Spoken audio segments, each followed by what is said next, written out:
आप सब कैसे हैं? स्वस्थ हैं? आप पढ़ाई की? मम्मी की मदद की? क्या कहा? मैंने गलत वाक्य बोले हैं? क्यों? आप पढ़ाई की, मम्मी मदद की, मुझे तो लगता है सही है। नहीं, गलत है? आपने कारक पढ़ लिए हैं ना, तो इसीलिए आप मेरी गलतियाँ निकाल सकते हैं।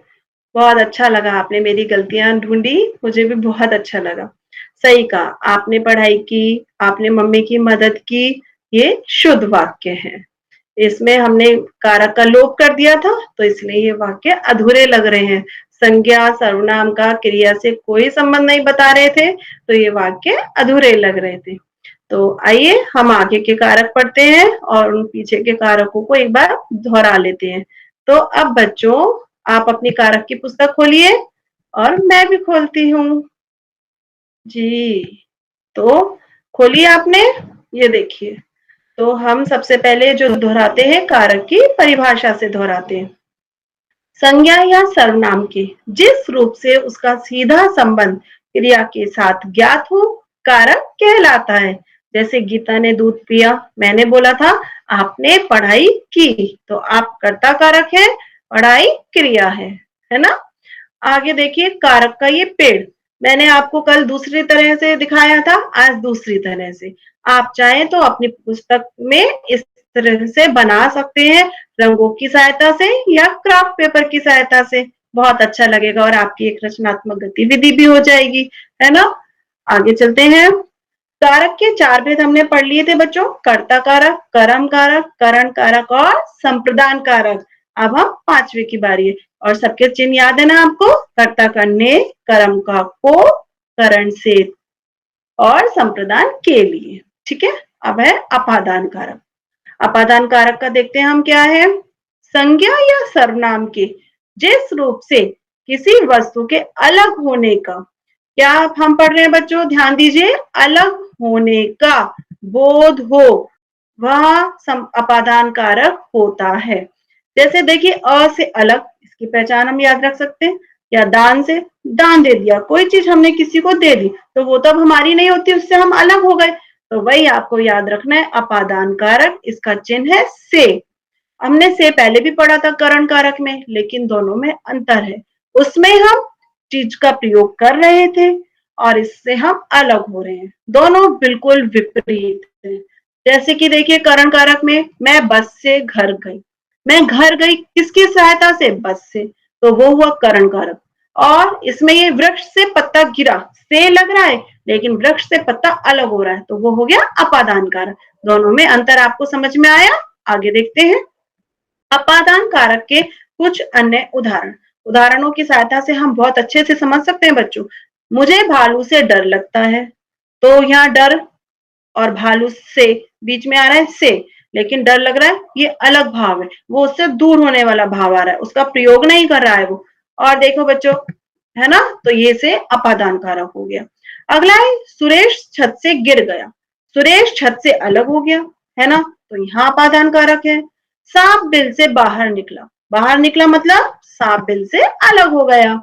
फिर है पृथ्वी सूर्य से बहुत दूर है, पृथ्वी और सूर्य बहुत दूर है यानी कि अलग अलग है, तो यहाँ भी अपादान कारक हुआ। आसमान से बिजली गिरती है, बिजली आसमान से गिरी, अलग हो गई, तो अलग होना मतलब अपादान कारक। समझ आया? आगे चलते हैं संबंध कारक।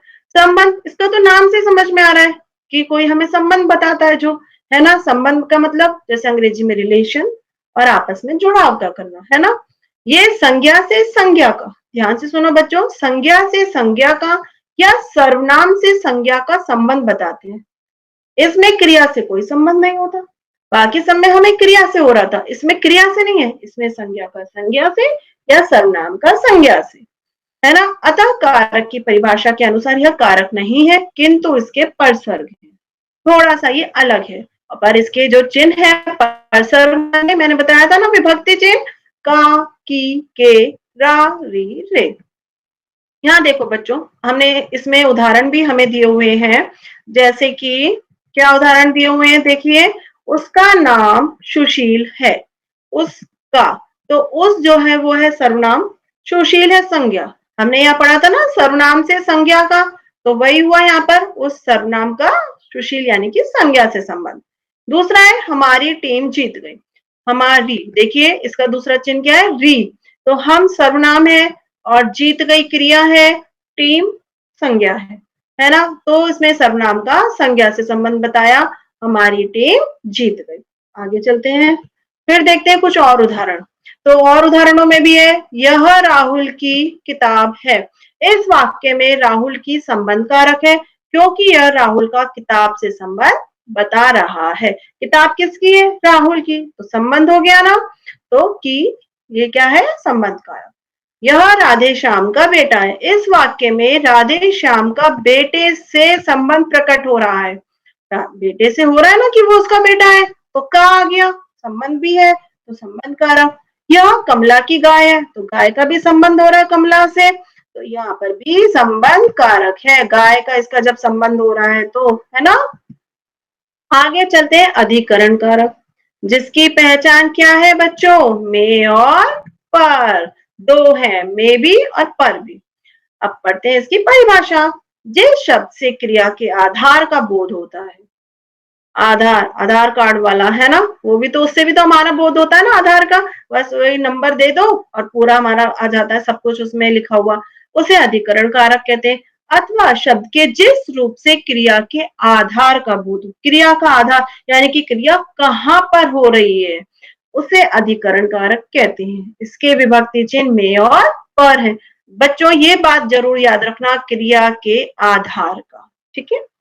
आधार, अधि, आधार मिलते जुलते से शब्द है, इससे आप पहचान बनाकर कर सकते हैं। अधिकरण कारक में अधिकरण का अर्थ होता है आधार, है ना, जिससे क्रिया के आधार का बोध हो उसे अधिकरण कारक कहते हैं। अब हम फिर से देखते हैं कुछ उदाहरण, है ना, उदाहरणों से अच्छे से समझ में आ जाता है ना। मछली पानी में रहती है। मछली के रहने का आधार क्या है, पानी, तो पानी को करिए रेखांकित और ये है अधिकरण कारक। महल में दीपक जल रहा है। दीपक के जलने का आधार क्या है, महल, क्योंकि वो महल में जल रहा है। मुझ में बहुत कम शक्ति है। अब बहुत कम शक्ति है लेकिन किस में, मुझ में, तो शक्ति कम होने का आधार मैं हूं। वह रोज सुबह गंगा किनारे जाता है। कहाँ जाता है, गंगा के किनारे, तो उसका ये है अधिकरण कारक। वह पहाड़ों के बीच में है, बीच में है, में, तो उसके होने का आधार पहाड़ों के बीच में। मनु कमरे के अंदर है। अब ये भी देखिए अंदर में या पर, है ना, वही चीज हो गई बच्चों। तो उसके मनु कहाँ पर है, कमरे के अंदर। महाभारत का युद्ध कुरुक्षेत्र में हुआ था, तो युद्ध के होने का आधार कुरुक्षेत्र में। फ्रिज में आइसक्रीम रखी है, तो आइसक्रीम रखे होने का आधार फ्रिज में। तो ये क्या हुआ, अधिकरण कारक। समझ आए। आगे है संबोधन कारक।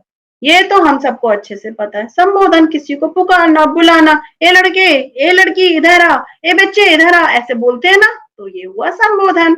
संबोधन कारक पढ़ते हैं, जिस शब्द से किसी को पुकारा या बुलाया जाए उसे संबोधन कारक कहते हैं। तो आपको सबसे पहले क्या याद रखना है, संबोधन करना, किसी को बुलाना, पुकारना, है ना, ये सब भी संबोधन के अंतर्गत आते हैं बच्चों। तो आप परिभाषा करें, इनको रेखांकित कर लें। इसको पहचान करने के लिए क्या है, ये देखिए ये चिन्ह किसका चिन्ह है, बताओ, इसमें अधिबोधक है ना। जिससे किसी को बुलाने अथवा पुकारने का भाव प्रकट हो उसे संबोधन कहते हैं। और संबोधन चिन्ह में ये वाला चिन्ह देखिए बनाकर दिया भी हुआ है, ये लगाया जाता है। हे राम, ये क्या हो गया, राम को पुकारा हे राम, और साथ में चिन्ह भी अवश्य लगाना है, ठीक है। तो आपको ये सब समझ में आया बच्चों। संबोधन और संबंध में बिल्कुल भूल नहीं करना है, ध्यान से पढ़ना है, जल्दबाजी में अगर किया तो गड़बड़ हो जाएगी। फिर देखते हैं नीचे लिखे वाक्यों को देखें, जैसे भाइयों एवं बहनों, इस सभा में पधारो। भाइयों एवं बहनों, है ना, और साथ में चिन्ह भी लगा दिया है। तो पुकारने का एक तरीका भाई और बहनों। मेरे सहयोगियों, ये देखिए पुकारने के कितने सारे तरीके। मेरा अभिवादन स्वीकार करें, हे भगवान, फिर हमने भगवान को पुकारा। इस सड़ी गर्मी में भी लोग कैसे जी रहे हैं बच्चों, बिजली के तार को मत छूना। बच्चों को ये जो निर्देश दिया जा रहा है, ये संबोधित करते हुए बच्चों, है ना? देवी और सज्जनों, मंत्री जी बुलाते हैं ना ऐसे, देवी और सज्जनों, इस गांव में आपका स्वागत है। तो ये सारे क्या हुए? संबोधन। आगे देखते हैं। अब आ गई हमारी मनपसंद कहानी। सारे कारक पढ़ लिए, कारकों का प्रयोग भी कर लिया, परंतु एक कहानी में सारे कारक होना आप में रुचिपूर्ण है। और आप, ये कहानी तो मैंने बनाई है, अब अगली कहानी आप बनाएंगे, सारे कारकों का प्रयोग करेंगे, लिखकर मुझे भेजेंगे। और ये आप अगर करेंगे तो बहुत अच्छा रहेगा, आपको भी आनंद आएगा और एक रचनात्मक गतिविधि भी आपके लिए हो जाएगी। और उससे भी ज्यादा बड़ी बात कि आपको कारकों का अभ्यास करने में मजा आएगा और कारक पक्के हो जाएंगे, कभी नहीं भूलेंगे। आप ये बात मेरी मानकर देखना और एक कहानी मुझे लिखकर भेजना, ठीक है? वो कहते हैं ना, चैनल को सब्सक्राइब करना, लाइक करना, तो वैसे ही कहानी जरूर लिखना। एक लोमड़ी ने अंगूर देखे। लोमड़ी कौन है? कर्ता कारक। तो पहला कर्ता कारक गिनते जाएंगे हम, ठीक है? पहला है कर्ता कारक, दूसरा है वह अंगूरों को खाना चाहती थी। अंगूर है कर्म, क्योंकि वह तो कर्ता हो गया, खाना चाहती थी क्रिया हो गया, पर किसको? अंगूरों को, कर्म कारक। उसने उन्हें अपने पंजे से तोड़ना चाहा। किसका प्रयोग किया तोड़ने के लिए? पंजे का, तो करण कारक। चौथा है उसने भूख मिटाने के लिए प्रयत्न किया। काम तो किया, पर किसके लिए? भूख मिटाने के लिए, तो संप्रदान कारक। पांचवा है वह नीचे से ऊपर की ओर उछली, नीचे से अलग हो गई, ऊपर उछल गई, तो अपादान कारक। छठा है नीचे गिरने से उसके पिछले पैर का पंजा टूट गया। पंजा तो टूटा, पर किसका? पिछले पैर का। पंजे का संबंध पिछले पैर से, तो संबंध कारक। कुछ देर वह भूमि पर पड़ी रही। उसके पड़े रहने का आधार क्या था? भूमि, तो अधिकरण कारक। फिर बोली, अरे मूर्ख मन, छोड़ उन्हें, ये खट्टे हैं। उसने अपने मन को कैसे कह के संबोधित किया? अरे, और हमने इसमें अधिबोधक चिन्ह भी लगाया हुआ है उसका, है ना? तो समझ में आया? हो गए हमारे 8 की 8 कारक। वाक्यों में संज्ञा या सर्वनाम का क्रिया से संबंध बताने वाले जो शब्द होते हैं, उन शब्द रूपों को कारक कहते हैं। तो बच्चों, आपको अच्छे से समझ में आए कारक?